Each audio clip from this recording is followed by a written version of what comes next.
Welcome to the Kick Off the New Year Fair. 2020 was a challenging year, I'm sure, for everyone, and we're glad you could join us in our Kick Off the New Year Fair to celebrate 2021 and learn ways to make a difference in your community.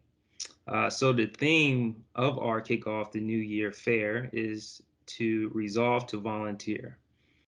Whether you're a current Red Cross volunteer seeking additional ways to get involved or a new interested volunteer, this session will help you with your New Year's resolution if it's continuing to help others or looking to get started. And today you will learn ways to volunteer with the American Red Cross to support your neighbors in need. Next slide. All right, slide number 3. So let's just go over quickly what we're going to be covering today. Number 1, we'll cover overview of the Red Cross, which includes our mission, fundamental principles, and our lines of service. Then we'll jump into blood and disaster services volunteer opportunities.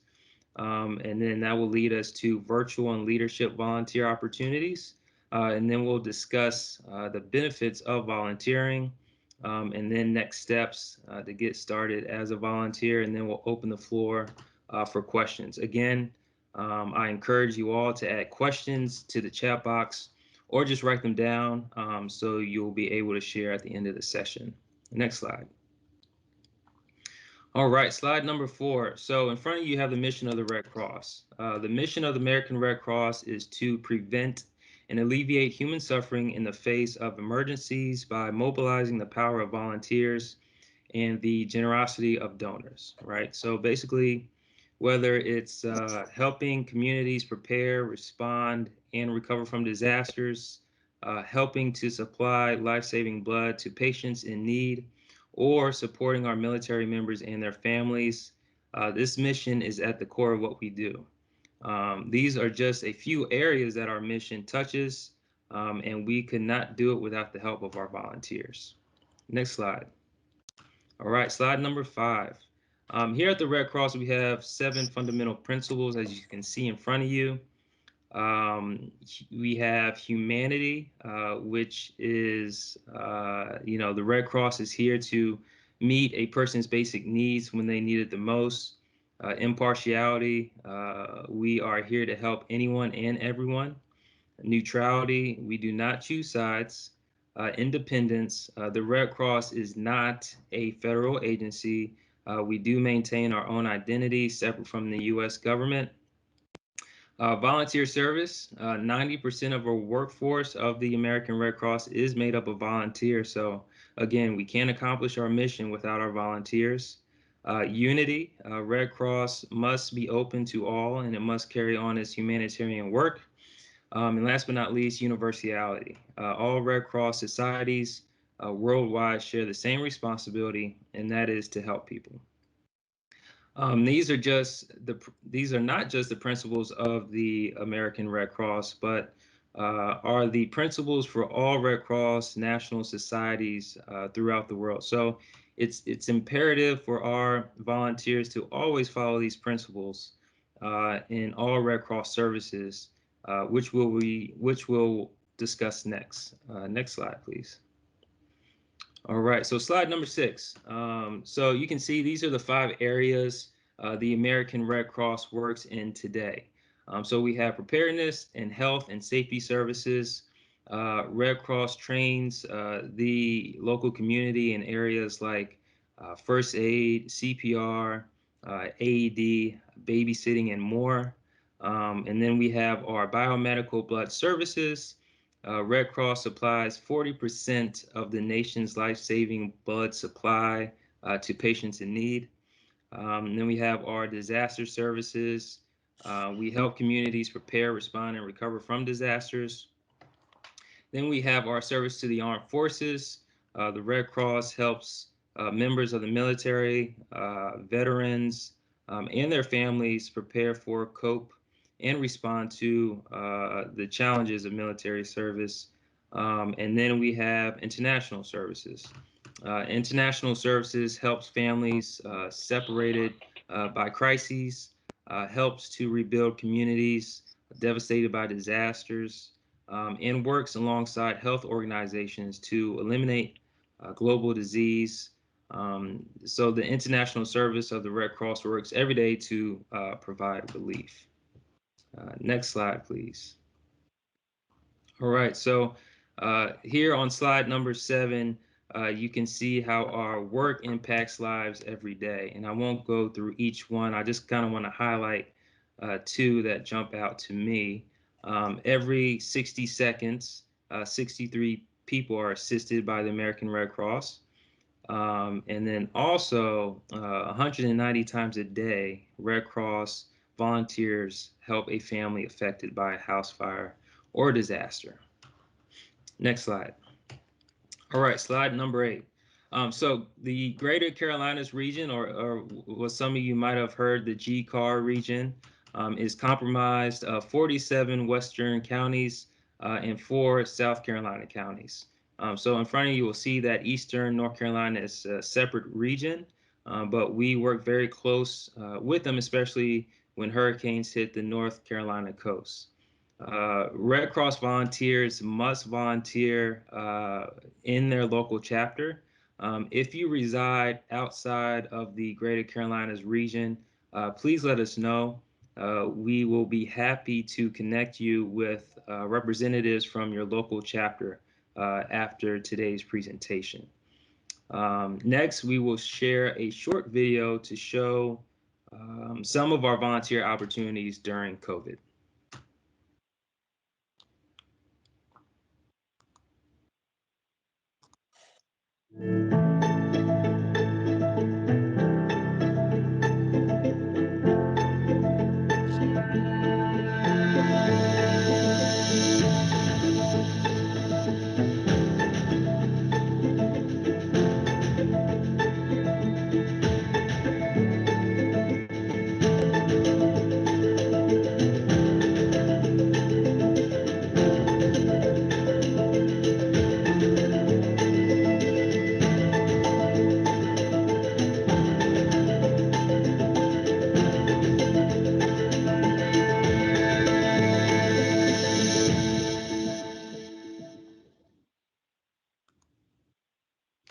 All right, so that video highlighted our mission delivery during COVID.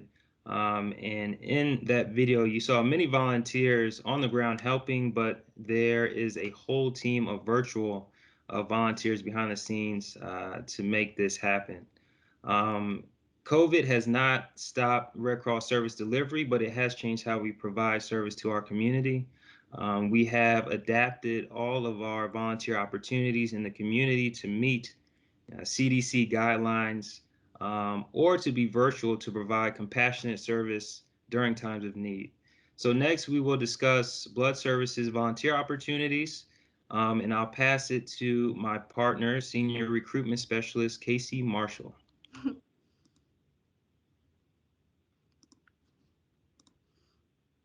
All right, thank you, Adrian. Very excited you all could join us today. My name is Casey. I'm a senior volunteer recruitment specialist. And as Adrian mentioned, I'm going to share mission critical volunteer opportunities with you today in several departments. And we will start off with blood services. As you learned earlier, the Red Cross is one of the nation's largest blood collection organizations. And every 2 seconds in this country, a patient in needs blood. So our blood donors certainly play an important role in today's healthcare system. They help many patients with medical treatments and procedures that involve blood transfusions. This would not be possible without a safe and reliable blood supply for our donors. Every unit of blood a person donates can help save up to 3 lives. COVID may have disrupted a lot of things, but it certainly hasn't disrupted the need for blood in this country. A great way to help these efforts is to volunteer as a blood donor ambassador volunteer. What a blood donor ambassador volunteer does is they are the ones, if you go to a blood drive, they're at the front desk to kind of warmly greet you, check you in, get you signed up for your appointment. They'll help out with any questions. They also assist in our canteen area to provide great service to our donors. If a volunteer is over the age of 18, they will also help with the pre-screening of donors entering the blood drive, and that means that they take temperatures of the donors entering the drive. I will say this is a very flexible opportunity. You can sign up for shifts that work with your schedule. The time commitment for this is about 6 hours a month, which equals about 1 or 2 shifts a month. And again, you'll have access to an online calendar and sign up for shifts that work with your schedule. So definitely, if there are any students on the call looking to get experience in a healthcare area, that's a great opportunity for you as well. So our other volunteer opportunity with blood services is being a transportation specialist. These volunteers help to deliver the life-saving blood from our blood centers to patients in need. So they will get the boxes of blood and take it to the hospitals. They do use Red Cross vehicles, and they will pick up and return boxes as needed, and help to complete any paperwork. I will say volunteers in this role do need to be able to lift up to 45 pounds. Not all the boxes are 45 pounds, but you do have to be able to lift the box from the van to the hand truck. So just keep that in mind. Next, I'll share a short video just highlighting our transportation volunteer program. And please note that this video was created before COVID. So the responsibilities in the video remain the same, but mask and social distancing are now enforced to keep our volunteers and our community safe. So I'll get that started.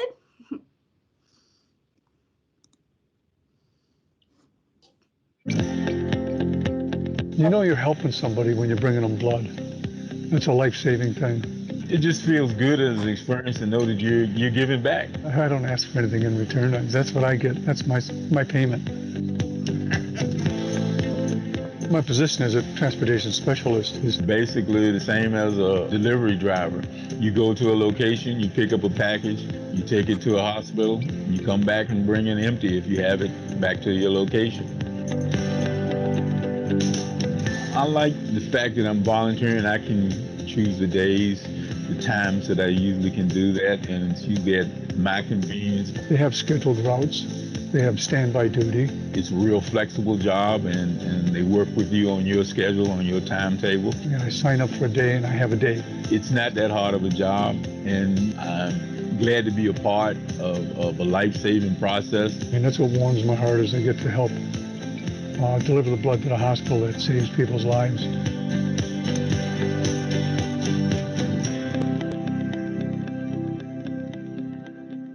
Alrighty, what a great video. I know that the transportation specialist program is very hands-on, and it's very rewarding for a lot of our volunteers. So this opportunity is available in Charlotte or Winston-Salem. So if you do live in those areas, this could be a great area for you to get involved. The commitment is about 2 shifts a month, and it's very flexible, as you saw in the video. And the routes that our drivers drive are either 3 hours or 6 hours, so they can certainly work with you to find something for your schedule. Oops. All right. So next we will cover disaster services. American Red Cross responds to more than 70,000 disasters each year across the country. This includes house or apartment fires, hurricanes, floods, earthquakes, tornadoes, or other disasters. I will say we just wrapped up a very busy fall season where we helped, in our region, we helped respond to several hurricanes in Louisiana, Texas, and the Western wildfires. More locally, we're seeking disaster action team volunteers to provide 24/7 response to disasters in their community.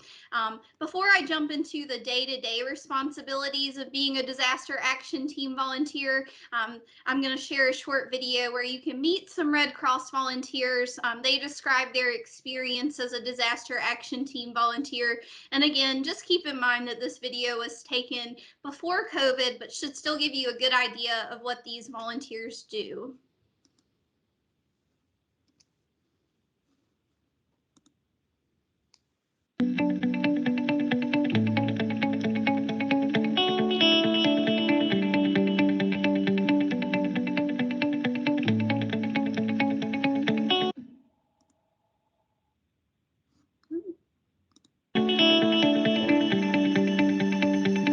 I'm a member of the disaster action team. We respond to fires, floods, storms, and so forth. And hopefully everything's going to be okay. Any kind of natural disaster at homes or apartment complexes. We provide aid to the residents who are the clients. You're there to assess the situation, to find out what the client's needs are, and to see what you can do, and then to see what other members of the team can do. The duty officer is the first point of contact. This is Daniel with the Red Cross. We gather the information for the client, and we then send it to the responders, and the responders then go to help out the client in the start of their recovery. We receive a call 24/7 and quickly go to the scene of the incident and help the client find them safe lodging for the night, as well as provide them with some resources and get them going towards their own recovery. You need to have compassion because we are the first people to talk to these clients from the Red Cross. And a lot of times we set the tone for how their whole experience is going to be. A debt responder needs to have empathy. They need to be able to emotionally connect to a client. I wanted to do something that had meaning and had purpose. Every time I go home after a fire, I know I've made a difference in someone's life. The rewarding part is just to see that you're actually helping somebody and they appreciate it. That means a lot to me. That's my reward. It gives me a sense of satisfaction knowing that I'm able to help people in their worst time of need and be able to help them get started on their road to recovery. There are tears, there are hugs. They are just very grateful. And that gives me the satisfaction that I've been able to help them in their time of need. We see a lot of things. A lot of it's happy, a lot of it's sad, but sometimes things really touch our hearts. When we tell people that we're volunteers, there are people that come to us then and say, how can I do this? I would tell somebody that if they're a compassionate person, if they want to help others, if they want to, in a very quick time frame, within 2 to 3 hours, really make a difference in a person's life at their time of greatest need, it's an opportunity to do just that.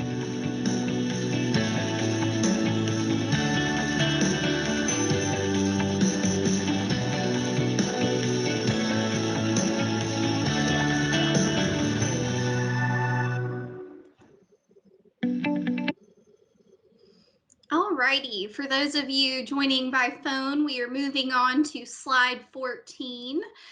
As you saw and heard in the video, these disaster action team volunteers are really the heart and soul of our day-to-day disaster response. The most common disaster that we respond to are home fires.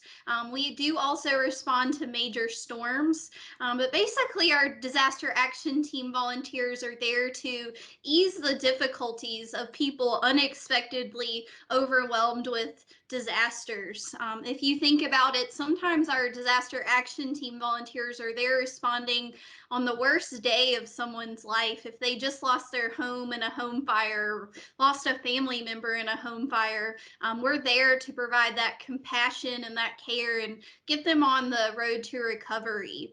I do want to mention that due to COVID, our response procedures have been modified to provide mostly virtual support for the safety of our workforce. So if you do decide to join the disaster action team, just keep that in mind, that you can provide virtual only response.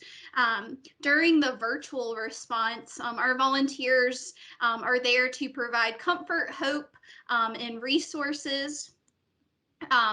Although we aren't able to provide that warm hug in person, our volunteers do provide that compassion and start them on their road to recovery. They're really there to assess what the family's immediate needs are.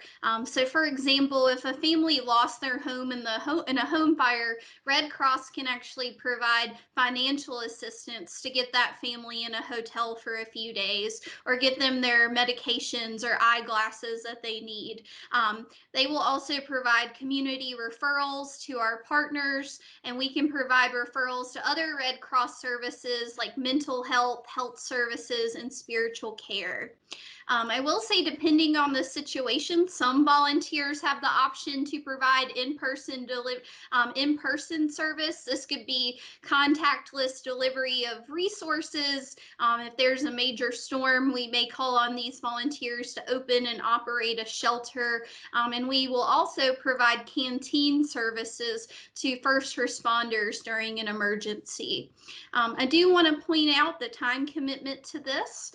To ensure that our communities have access to our services available 24 hours a day, 7 days a week, and 365 days a year, we ask that our volunteers commit to being on call for at least 6 to 8 shifts a month. These are 6-hour shifts. They can schedule themselves using our flexible disaster action team app. And just keep in mind, there may be a 6-hour shift that goes by that nothing happens. There may be a 6-hour shift that goes by where there is activity, but it's just about being there and being ready when the time comes. All right, so next we're going to chat about some of our virtual volunteer engagement roles. As an organization that's 90% volunteers, it is critical that we have volunteers to support volunteer engagement. So these are all virtual roles that can be done from the comfort of your home. These are positions that support the screening, training, and onboarding of volunteers to ensure their success. And for each of these opportunities, basic computer skills are a must. So the first opportunity I'm going to chat about is the volunteer services screening team member position. These are volunteers that work with new Red Cross volunteers during their initial application process. So they will follow up with new and interested volunteers via phone and email.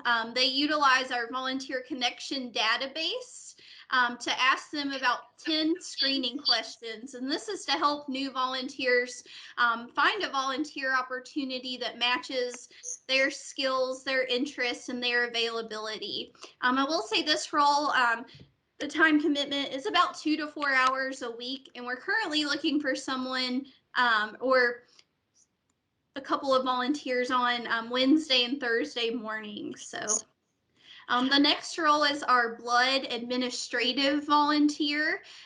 These volunteers assist with various areas of onboarding and engaging new blood donor ambassador volunteers to support the community. They help to interview new volunteers, help to onboard them by ensuring they have access to training, and help to schedule them for upcoming blood drives. So the time commitment for this is about 3 hours a week, and it does require excellent customer service.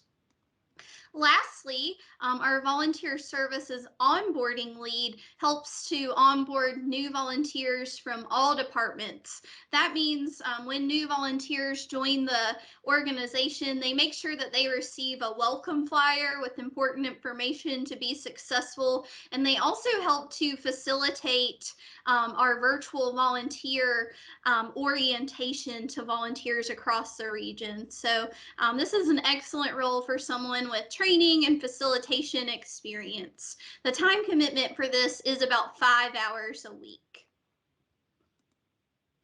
All right, so next we will discuss leadership opportunities with Red Cross. This leadership opportunity is with disaster services, and I would just like to set the stage that these are very skilled positions that are critical to the mission and the success of the disaster services department. No experience is required, but if you have the skills, the time, and the interest, we can certainly get you involved in a leadership role. So next I would like to introduce Hope Martin. She's our wonderful disaster workforce engagement manager, and she's going to chat with you all about the skills needed and the day-to-day responsibilities in these roles. So take it away, Hope. Thank you, Casey. Thank you guys for joining. And I do want to just take a few minutes of your time to just discuss the two positions that you see before you. The first one is the Disaster Workforce Engagement Program Lead. And that is a volunteer that works primarily with me. I'm the Disaster Workforce Engagement Manager for our region. And when you think about disaster workforce engagement, there are several different components that makes up my area. And one is onboarding and placement. The other is training. We also have leadership and development, deployment, and recognition and appreciation. So when you think about the Disaster Workforce Engagement Program Lead, we're actually looking for someone that is responsible for co-leading all of my different areas, because we do have volunteer leaders in each of those different components. So that is co-leading and engaging the disaster workforce engagement team within the region to help ensure that successful engagement of volunteers. And so when I think about this position, I am looking for volunteers that are customer focused, meaning that they act with volunteers in mind, and that they're able to establish and maintain effective relationship with volunteers and gain their trust and respect. Also motivating others, creating climate in which people want to do their best, can motivate many direct reports and team members, push tasks and decisions, and empower volunteers. Also, that delegation piece, which is so important, broadly shares responsibilities and accountability, trust people to perform, and then important is building effective teams, creating strong morale and spirit, shares wins and successes, fosters that open dialogue. And then that strategic agility, anticipates future consequences and trends accurately, future oriented, broad knowledge and perspective, and then directing others, establishing clear direction, lays out work as well planned and organized manner, clear communication, brings out the best in people. So those are some skills that has been identified for a volunteer to be very successful in this role. As Casey mentioned, no experience is needed, but if you have that skill set, you will be perfect for a disaster workforce engagement program lead. The second position that is highlighted is a Disaster Action Team Regional Program Lead. And when you're thinking about this position, it provides overall support and coordination for a team of response leaders across the region. This position is an administrative and leadership role that supports the most active teams in disaster cycle services to help provide consistent coordination and communication.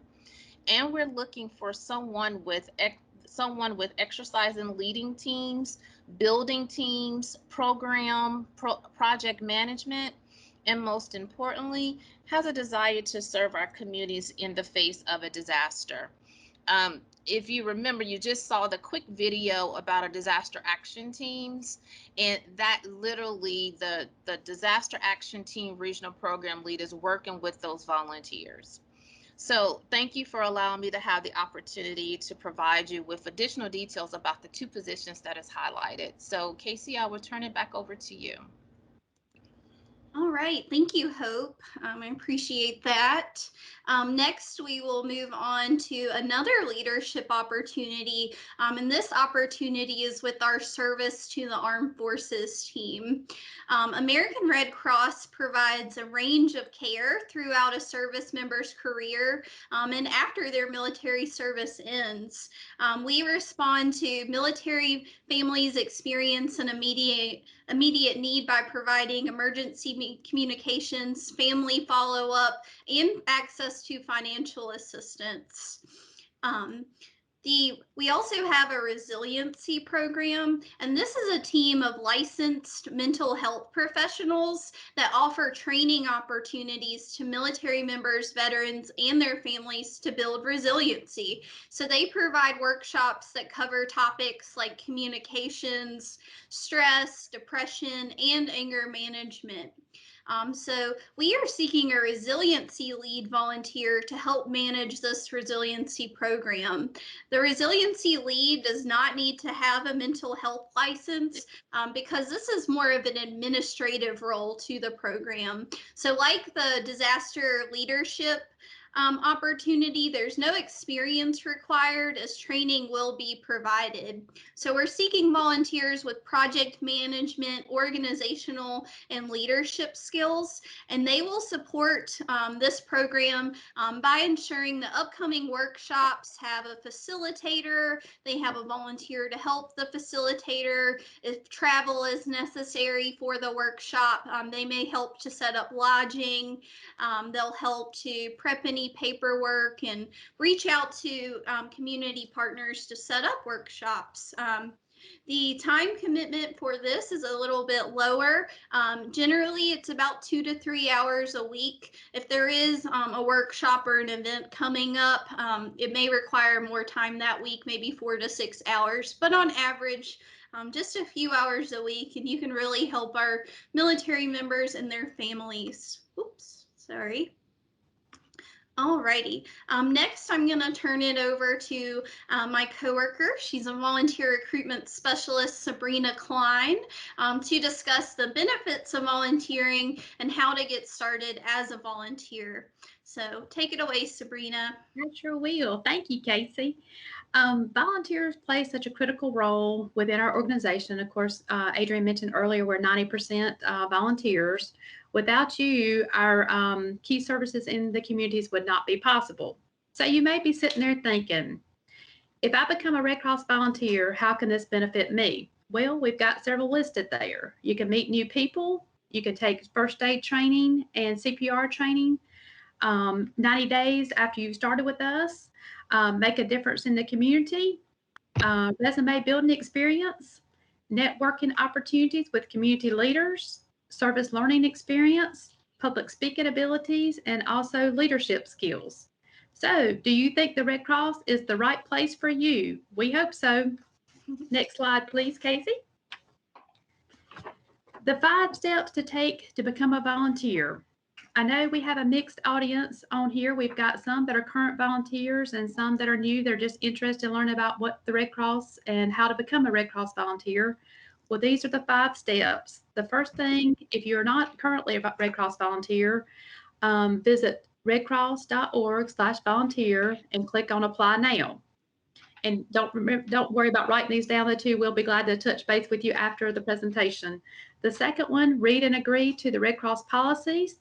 The third thing, upload a photo of your ID and authorized for the background check. And the fourth thing, complete volunteer screening. Once your background check clears, our volunteer services team will reach out to you via phone or email and ask you about 10 questions for screening.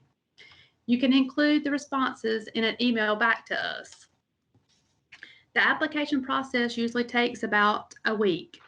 Once these 4 steps are completed and you can start volunteering, a Red Cross team member will follow up with you about training and scheduling. Also, if you're a current volunteer, there's no need to start this whole application process again. We will reach out to you about how to go about the next steps. Okay, next slide, Casey. I get the honor and the privilege to introduce my wonderful team to you. Casey, Adrian, and myself make up the Volunteer Services Recruitment team. After this session today, you will receive an email from one of us, depending on where you're located, with the next steps to volunteering. This will include a short Google form to share your area's interest and the online application process. We're excited to connect with you after today. If you have any questions at all, feel free to contact us at the contact information above. We are so happy to assist you. Welcome to the American Red Cross.